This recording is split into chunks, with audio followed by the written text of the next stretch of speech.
From the magnificent Midwest, it's the Suzanne Venker Show, where men and women are equal in value, but wildly different by nature.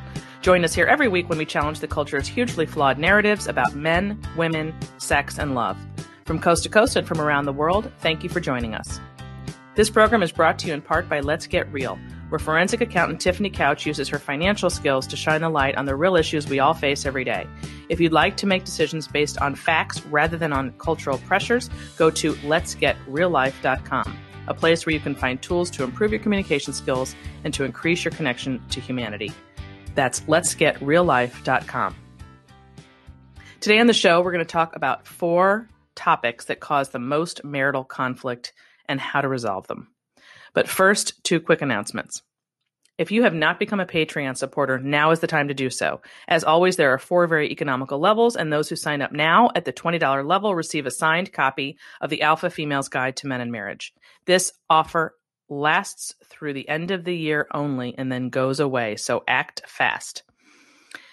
I'm also offering 15% off 2 of my coaching packages, the premarital newly married option, which highlight the 4 main potential stressors of every marriage and how to resolve those now so they don't become a problem later, which ironically is the topic of today's program. And my new life coaching for college women option, in which I help young women map out a life that actually works and that offers the best chance at true happiness. The coupon code for each of these packages, again, that's the premarital option and the life coaching for college women option, is Christmas. Not the word Christmas, take that back. XMAS. So capital XMAS, which we all know stands for Christmas. And this offer also continues through the end of the year, so act fast. And now on with the show. So today we're going to talk about the main 4 things that cause the most marital problems or conflict, and how if you and your spouse can get an agreement on these things, you're going to have a very high probability of having a successful marriage. Now, ideally, you would determine these, you would work this out ahead of time before you get married, which is the reason I now offer premarital coaching, by the way. But because I'm not a fatalist, I happen to believe that any couple who's already married and who desperately wants to stay married can choose to get on the same page with these 4 things by learning a new way of thinking about them. And, that just starts with basic awareness, right? Nothing that I'm going to say in terms of what these 4 issues are, if you've been married for any length of time, is going to surprise you because you deal with them every day. What I want to do is highlight the significance of them and how to deal with them and what I see in my coaching practice to help other people who may be struggling. Okay, so those 4, I'm going to name the 4 things and then we'll get into each one. Money, parenting, religion, and in-laws. Okay, so I'd say 2 of those are a little bigger than the others, although they all matter. There's just a lot more to the money and the parenting. So I'm going to start with those 2 and then move to religion and in-laws. Okay, money. Yeah, money. Okay, money and marriage. I have to say, this is my first time really delving into this topic in any kind of public way. And which is funny because it's like the literally biggest part of marriage, and there's so much tied into it, and we all experience it. So we're all connected in this one way. And to begin, what I had originally planned actually was to talk to Rachel Cruze, Cruze, who is the daughter of Dave Ramsey. I don't know if any of you follow Dave Ramsey or know who he is, but he's a big financial guru and he helps people get out of debt and learn how to budget and how to invest. And his whole operation is just based on money and how to win with money. He has various Ramsey personalities, one of whom is his daughter, Rachel, and she has a new book out. Actually, it comes out in January, called Know Yourself, Know Your Money. And I had Rachel scheduled on the Suzanne Venker Show within the last month or so, and her publicist had to cancel. I don't know why, but at any rate, by that time, they had sent me the advanced reader's copy, and I had planned for the program and read the book, and I thought, okay, she can't come on, but I can still tell people the general framework that she came up with, which I think is kind of brilliant. And it's a great conversation and very, very, very helpful. So I'm going to pass it on. Thank you, Rachel Cruze. Do some little free publicity for you here. Although I'm not going to talk entirely on the money part about her. I'm just going to start with what she unearths here. So she was interested in getting into the why we behave the way we do. That's the whole purpose of this book. So her dad is all about the how, and she is too. And they've been doing this for years. And she wanted to delve into the why, which spoke to me personally because I am a huge why person. I probably to a fault, where I want to unearth and figure out the whys behind everything I do. And unfortunately, everything people around me do. So I try not to bleed over. You know, I never want to get into other people's business unless asked, but it is kind of funny being friends with me because people know that this is my thing. So, it's hard to avoid this with me if you're close to me because I'm so into the why. So she basically wanted to study and talk about why we behave the way we do and why we think the way we do when it comes to money. And marriage is, touched upon there, but it's really not specifically marital, which I'm going to get into today. But the book is about money and how we think about it. And she delves into this and presents what is a really interesting analysis, and I think pretty dead on, that we all essentially grew up in one of two kind of classrooms, either a stressed classroom, she calls them the 4 money classrooms, a stressed classroom or a calm classroom. And within each of those headings, the stress and the calm, there are two different types of households. And I'm going to go through what those 4 are. And the last one we're going to get to is what she calls the ideal. So actually, I'll just mention that first. It's called the secure classroom, where it's emotionally calm and verbally open. And this is the, quote, ideal money classroom. So I'm just reading from her book now. She says, emotionally calm and verbally open environments aren't perfect, but they do reflect homes where parents practice healthy money habits and where kids feel the most safe and secure. Money doesn't cause stress because the parents know how to manage it well and are in control. If you grew up in this classroom, your parent or parents talked about money often and openly. There was calm, intentional decision-making around money. Maybe you witnessed budget meetings or budget date nights. It wasn't always easy, but these meetings were productive. There was mutual respect between your parents, and they were connected and on the same page. And unsurprisingly, I think that was her upbringing with Dave Ramsey. So that is what pretty much everybody should be shooting for. That's the ideal. Okay, now let's go back to what most of us probably experienced. Within the stressed money classroom, there are 2 quadrants. So she puts all this in a quadrant. So there's 1, 2, 3, 4, and this one, and 2 are stressed and 2 are calm. So the first one is the anxious classroom. This is quadrant 1, anxious classroom, where it was emotionally stressed and verbally closed. And what that essentially means, and my husband grew up in this one, this essentially means there was not enough talk or any talk about what was happening financially or about how to handle your finances or about what to do in the future about money. Like basically there was just no conversation, but you knew that something was amiss. Like in my husband's case, for example, he was a product of divorce and there weren't money problems that he was aware of prior to that, but it certainly was obvious after that because he went from a big house to a small house. Well, not just a small house. It wasn't actually that small, but a dumpier house. Let's put it that way. So that basically was just this huge pivot point in his life.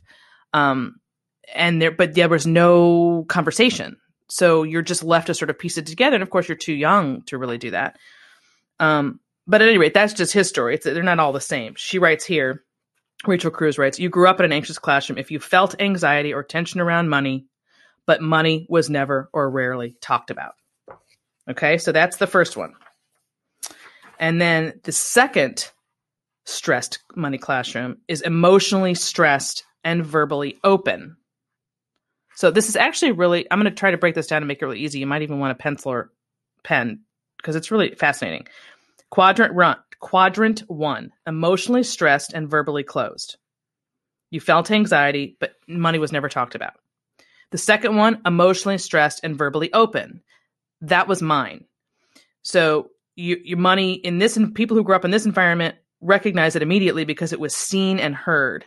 In these households, money was a source of conflict. Parents argued about it between themselves and the kids, blah, blah, blah. There was just a lot of openness. And it's common for those in this quadrant to hear the same fight over and over again. Now, those fights might differ. It could be about not having enough money, or it could be about how to handle the money. But regardless, there was both emotional stress and verbal openness about it. So you knew what was going on. You were very aware. Unlike, for example, my husband didn't understand all the details. I understood everything, but it was incredibly stressed. Okay, so those are the stressed classrooms. And then the other kind of classroom is the calm classroom. And here are those two quadrants. So this quadrant is emotionally calm and verbally closed. And you probably know or have friends who grew up like this. I know I do. If you grew up in this classroom, you probably didn't worry about money. In fact, you might not have thought about money at all. Being raised in a household where, but the flip side is no one ever talked about it. So you were secure. You weren't worried because there was no stress about it, but you also were basically you're clueless. So it says being raised in in a household where no one ever talked about money is very common. But those in this classroom felt like life was all good. Everything seemed fine. You had no idea of the state of your parents' money situation. You didn't have to worry about it. Maybe your family was well off, but just didn't talk about money around the kids. So the kids had no idea how money worked. You either believed there was plenty of money or money wasn't even on your radar. I have a coaching client right now that if she were listening to this thing would say, yeah, that would be me. She literally, basically the best way to say it is clueless. You grow up perfectly secure, but you just don't know anything about money and how to deal with it and the decisions to make, to be secure in that regard, all of it. Okay. And then the last one is the one I opened with, which is the secure classroom. And we already talked about that. So the idea is, you grew up in one of those four quadrants, but the ideal would be to hit the secure classroom. So the reason why I'm opening with this is because once you determine which one you're in or came from, it's really helpful in terms of your perspective, because chances are you married someone who came from an opposite classroom. Not always, but a lot of the time. So your money mindset is going to be very different from his or her money mindset. And getting on the same page, despite those differing backgrounds, is key. That is what will secure your marriage, hands down, above anything else, is getting on the same page about that. So that it's not that you have to marry somebody who comes from the same background financially. It's that you have to be in agreement about what to do with your money, how to think about money, and how to hopefully build wealth and security for yourself and your family. And you can't do that if you're coming from if you've come from different place and haven't worked out where you're going, despite those differences, that's where the problems come in. So for example, you probably know a lot of people who, they have the same fight over and over and over again their whole lives because they never got on the same page about why they think the way they do and where they want to go together. And if they're going to be able to do it, how you're going to be able to do it, and so on and so forth. So that stuff just sort of sits under the rug and isn't addressed. So if you're somebody who's well off and you married somebody who came from a more middle class background versus a well off background, then you're coming at the world and money and all these decisions from a very different perspective. And until you address it and understand it and get on the same page, you are going to have conflict. It's going to come up over and over and over again. And that's what her entire book, by the way, is about. So that thing I set up for you with the quadrants, that's just sort of the beginning. That's the theme, the I don't know what you call it, the setup for it. But the whole book is about, okay, now what, right? And the book is called, again, Know Yourself, Know Your Money by Rachel Cruz, Cruze. And when I think about people who fight about money endlessly and don't ever have a conclusion or don't ever resolve it, like my parents, for example, it's because there was no self-awareness. It's because there was no ability to ask the why, to dig deep into their differing backgrounds, to figure out why you're doing what you're doing, why you're spending the way you're spending, why you think about money the way you do, trust, control, all of that stuff. If it's not addressed with your partner and then you get on the same page about it, you're always going to have conflict. It'll never go away. That's why this book spoke to me and I was so fascinated by it. And here's where it comes into what I see in my coaching and just what I know from doing what I do. If there's one thing that stands out about modern marriages, specifically millennial marriages, because that's mostly who I see and read about, because they're the ones right now between the ages of 25 and 40. So they're, young married couples with families, is that they talk about money and think about money very, very differently from any generation before them, including my own. I'm a Gen X. So it's always been understood up until the millennial generation that when you get married, you're combining your lives. You're no longer his and hers, you're ours. You are, and this is especially true in religious circles, but even if you're not particularly religious, there's an understanding there that you're no longer an independent agent. You are now interdependent. You're combining your life with another person, and that has to include the finances. It has to, or you're never going to really know peace in your marriage because it's such a huge part of it. So I can't tell you how many times I talk to, work with, hear about, read about couples who refer to money. This includes a lot of the call-ins to the Dave Ramsey show. They talk about money as being his and hers, never ours. It's almost like they're roommates. They're no different from when they were shacking up, which a lot of them did prior to getting married. And so they just continue on with the way they were living when they were cohabitating, when they're married. And of course, it's not working, which is why they call in with these problems, because they're not really married. I guess that's the best way to put it. They're just not married. They're just trying to be roommates with a spouse, and it's not working. So I'd say that's the biggest sort of obvious, if you hear, or if you have children who are grown children, or people that who are talking about their monies in terms of separate, everything being separate. And you can't believe how extensive this goes. I've heard stuff like, well, she didn't pay me back for this, or she's supposed to pay for this and he's supposed to pay for that. Really, just a twisted way of looking at it. I've never even heard of that in my generation. So this is really new. And it's not a coincidence that their marriages aren't working. There's a direct link there, and they're not getting that. So, okay. So that goes hand in hand with, it's a little separate of an issue in that it's because millennials are coming to the marriage table with so much debt, and they're the first generation to really do that. So that has a lot to do with it. But when you marry somebody with debt, hello, it is your debt. You have just married debt. That's the way it is. When you marry the person, you take everything on, everything about them, everything about their background, and everything about what they've done up to that point. So you can't get married and continue to talk about the debt, and usually this is student debt, as his or hers. It's now ours. And tackling it together is the only way out.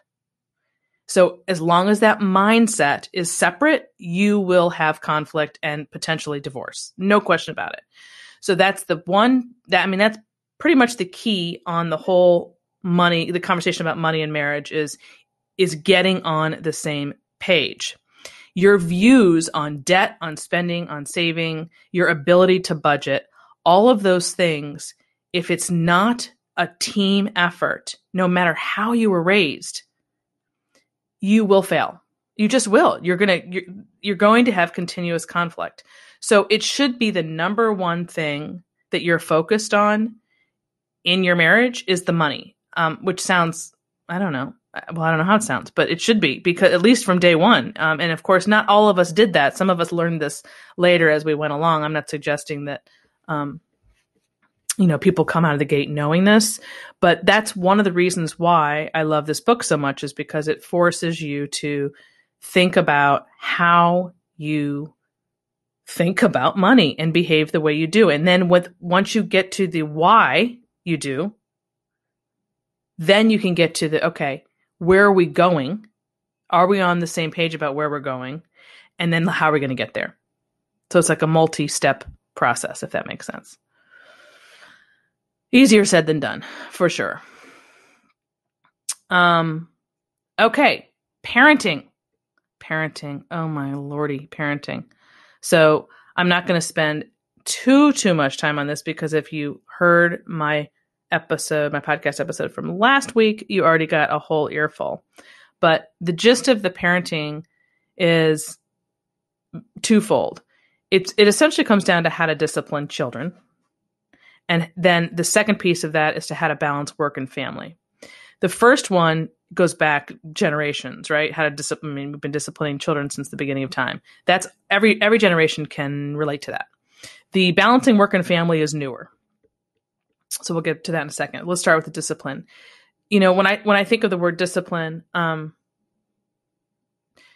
me, it has everything to do with creating a structure and safety zone from birth to 18. And so at different stages of development, what I'm using loosely as a term discipline can mean, for example, if you're talking about babies and toddlers, maybe not so much toddlers, but babies, this isn't a discipline issue per se, but I put it under the same category, and that's their sleep issues, things that revolve around sleep. If you don't provide the structure for proper sleep, that child will respond negatively because they need so much sleep in the first 2 years of life. I mean, just a crazy amount of sleep. And if you're not setting up a structure that allows them to get what they need, their bodies will lash out. So it's not like discipline when you're thinking about an older person lashing out, but their bodies will respond to whatever it is you're setting up. So the parents are responsible for setting the structure. To me, that's what discipline is. It's like, you're safe. I've got you, right? I've got you covered. When you're not there to do that, that's when the beginnings of the disconnect between the child and the parent, well, that's when it begins, because they don't feel that they can count on you to get their needs met. And we've talked about this in prior episodes with Erica Commissar. But as you go along from birth to 18, there's different developments. There's different stages of development for how to discipline. So I think of babies, I think of sleep and providing that structure for them. And then from there, you're getting into toddler period. And that is really when behavioral discipline begins. And the younger and earlier you start, the easier it is later. When you skip that early stuff and try to do it later, it just doesn't work. And there's a lot of people who really struggle with how to discipline. And again, that probably somebody could do a whole book probably on our early classrooms about that and what we learned from our parents about discipline and how we were disciplined or weren't disciplined, as the case may be. And then when you go to get married, you're bringing that mindset with you, and you're trying to raise a family with this other person whose ideas about how to discipline may be very different from yours. And that's where problems come in. And of course, you also have not just your beliefs about discipline, but your personality. That plays a big role. So if you're not somebody who's capable of being strong and firm and consistent, if you're flightier, or if you don't like to tell, if you feel like you want to be your child's friend, or if you think of it more as a community effort, all these, sort of new age concepts that don't work, it's because you're not providing that structure and they don't feel safe. So if you're married to somebody who doesn't know how to do that with you, you're going to constantly be fighting a battle that will never end. Again, just as you need to be on the same page when it comes to money, you've got to be on the same page about discipline. It makes the entire parenting experience so much easier when both the mom and the dad are firm and consistent with their discipline and in agreement about how to do so. Or I should say agreement about what that discipline looks like and what, how to proceed with it, And of course, to some degree, you have to, I can hear people thinking, well, okay, it sounds good in theory, but how do you do that? At the end of the day, it's self-awareness and recognition of, even if you don't know what to do, you at least deal with it. When I think about so many discipline problems that I've seen over the years, it has to do with, even if somebody's weak in one area, okay, that's, we're human, that's fine. But it has to be addressed rather than just not addressed, so that every day you're dealing with the same problem over and over again. And in order to fix it, of course, you need self-awareness. Do you have to say, why am I afraid to do this? Or what is it that, I mean, a lot of this has to do with fear. What am I fearful of if I handle it this way versus this way? What do I think is going to happen? And so I'd say discipline, or the parenting issue with discipline is just, it's pretty huge. I mean, it's not to go back to my own parents, but that was a huge problem in their marriage. In fact, it's so big, I'd probably say it's the biggest. Again, because they weren't on the same page, and they were not, I mean, that's it. We weren't on the same page. Getting on the same page is the answer to calm and peaceful home life, to a calm and peaceful home life. Being on the same page, that your marriage and the two of you are first and foremost in the home. You're it, you are one team, and no one can get in between you. I think that's the best way of putting it. It's because when a kid knows that one's strong and one's weak, they're going to milk that like nobody's business. And that's where you get into the fights with your spouse, because the strong person is mad at the weak person. So, it's very complicated. Okay. So discipline, number one. Number two, how to balance work and family. Now, this one is newer. The disciplining issue is old. I mean, any generation can relate to that. But the balancing work and family is new in the last 20 years or so. I mean, people have been balancing work and family before that, but I mean, it's really front and center to the point where it is actually hurting marriages, this particular topic, because it's so ingrained now that most people are doing it to some degree. There's currently about a quarter of mothers who are married who do not work, who are not employed. I want to say that right. Who are not employed outside the home at all in any capacity throughout all those years the children are at home. About a quarter. The vast majority either work full-time or part-time. And actually, when you really put them together, the part-timers and the not employed at all is larger than the full-timers. So the full-time working mother from birth to 18, year-round, full-on, is not the norm at all, which is really shocking to hear, because in the media you would think it's the opposite. But at any rate, there's a reason why this. Let's put it another way. Let's put it differently. It's not a coincidence that I've had, in all of my coaching with married couples, I've had only one stay-at-home mom client, and the issues that they had were not related to balancing work. Well, obviously, were not related to work and family matters. It was something else entirely. The vast majority of my clients, their marriages are basically in crisis, and it's not a coincidence that those wives are working full time despite having young children. That's what I'm trying to say. That the more you're attempting that lifestyle, the more conflict you're going to have. There's just no question about it. And all the research shows this too, that if you're home with your kids and you have one person primarily responsible for this domain, and then you have another person primarily responsible for the other domain, where's the conflict when it comes to that? And there's other conflicts, but when it comes to, playing tit for tat or kind of being mad at each other because you're not, the life isn't fair with what you're doing, it just doesn't come into play. When it comes into play is when you are literally living the same lifestyle and you're mad because you're feeling put upon because the other person is doing less or more than you, less than you. And so that's another huge thing about parenting, that if you get on the same page from day one and determine, which I still can't figure out why people, when they're dating, are not figuring this out. What do you want to do? What do you want your life to look like when it comes to work and family? Do you want to be home most of the time and working a little bit? Are you going to be a full-on career woman where you're never home and you hire other people to raise your kids? Are you going to stay home for X amount of years, then go back in part-time or full-time? I mean, you have to, and who's going to do what, with respect to these two things? To me, it's just a no-brainer. But I think it has a lot to do with the fact that it's still very new, believe it or not, that it's not... Whereas people should know to talk about money when they're dating, or at least figure that part out about each other, even if you don't openly talk about it. I don't think it's so obvious with the work and family. I think people think that it's just going to continue the way it was pre-kid. And of course, it doesn't do that at all. Once you put kids into the equation, everything changes. So you have to really know what you want in advance, ideally, before getting married. And it has to be figured out with the other person. Now, if you're already married and it's not working, again, there's no reason that you need to get divorced over it. You just simply have to make lifestyle changes and start to think very differently about whatever it was you thought you were going to do or what you thought you wanted. If it feels differently down the line, so fix it.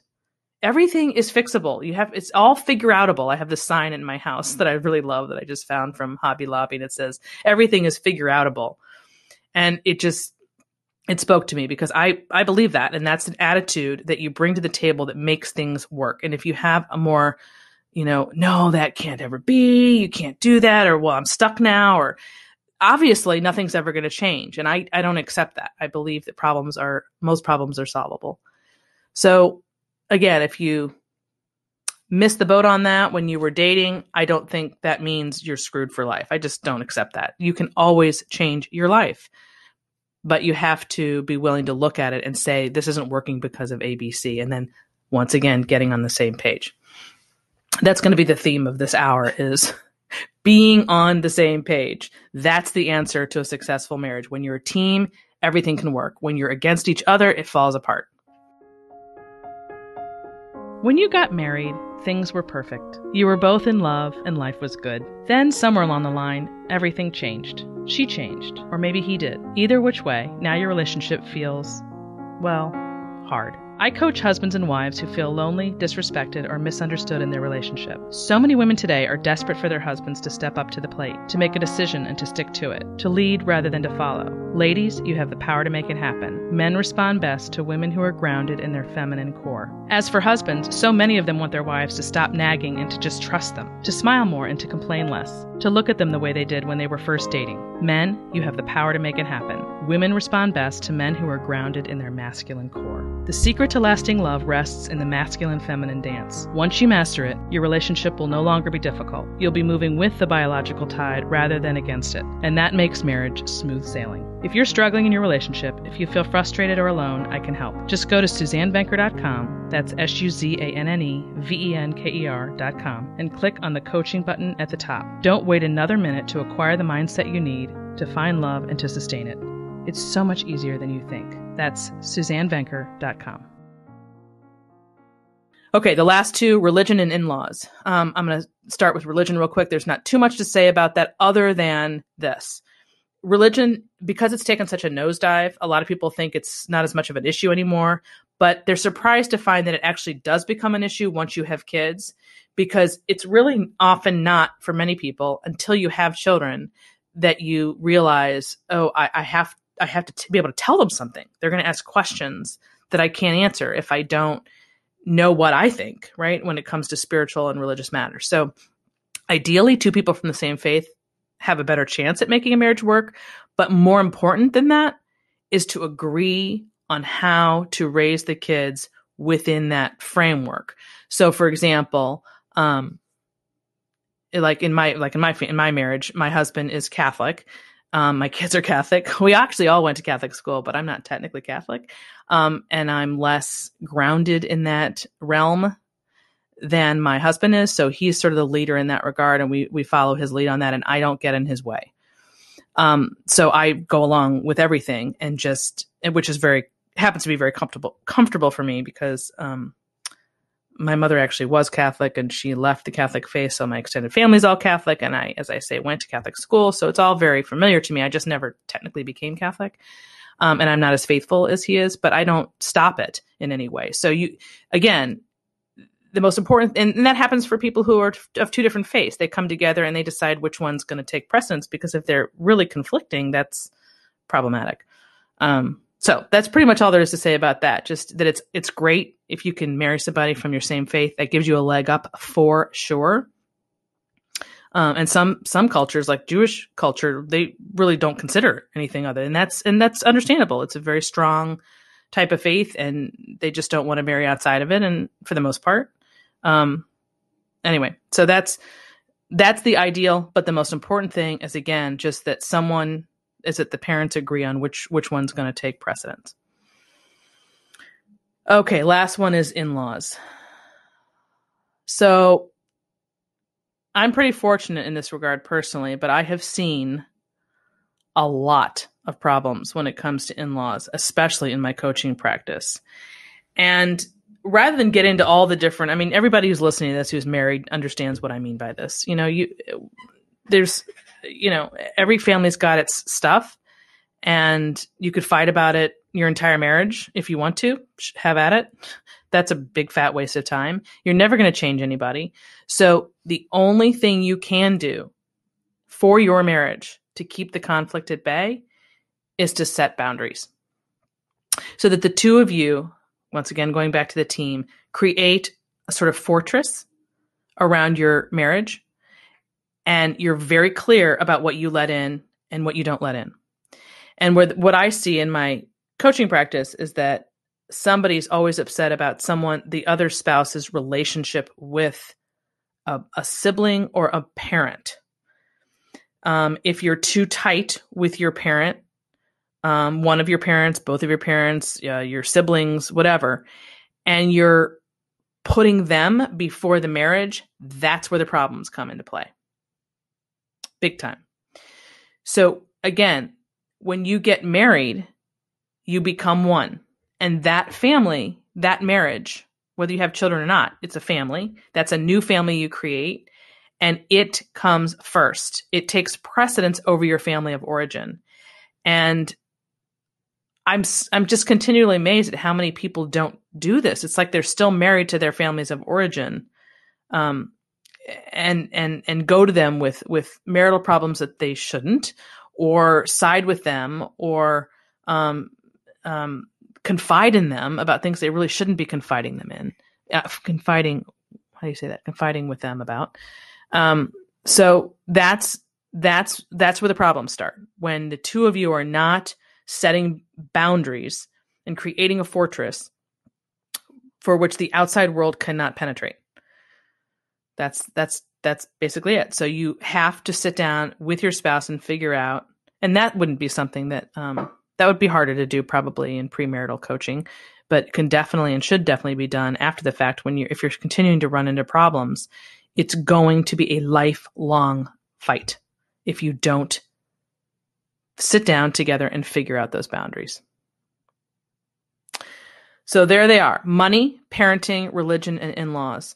And the common theme with all of those is to get on the same page with your spouse and to not stop until you do, no matter how hard it is. And part of that involves, all of it involves self-awareness. And if you get on the same page, if you can get on the same page about those four things, the chances of your marriage being more successful, or at least having significantly less conflict, is just huge. Just huge. Okay. We are going to move to the email of the day. This is from Sasha. She writes, "Dear Suzanne, thank you for your podcast. I've recently discovered you and have been listening to it whenever I can. I was wondering what a good mother-daughter relationship looks like through the years. My daughter is now 8, and I'm a bit lost on what our relationship should look like, or if I'm even doing a good job, and I'm worried about the ensuing teenage years when I will have to address the problems I see with the ubiquitous feminist worldview on women and marriage/motherhood. How will I influence my daughter positively?" So I think I've addressed this a little bit in past episodes, but the reality is, and in fact, a really good answer to this question is my last episode last week on counterculture, how to raise countercultural kids. But the reality is, the only way to counteract the stuff that you see and the stuff that your daughter is getting thrown at her left and right is to simply pass on your values and your beliefs every chance you get. It's going to feel like an uphill battle a lot of the time. Like, do I even want to do this anymore? Maybe I should just let it go. Don't let it go.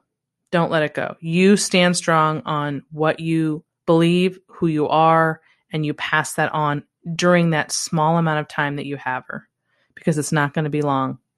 So that if she hears stuff about sex that you, well, of course she will, that you don't agree with, or if she hears stuff about, how to map out a life where, she becomes a career woman and she never gets married or has kids, and she wants to, then you gotta correct that. You've got to tell her how and why that's not going to work, to approach life that way and not be afraid of it.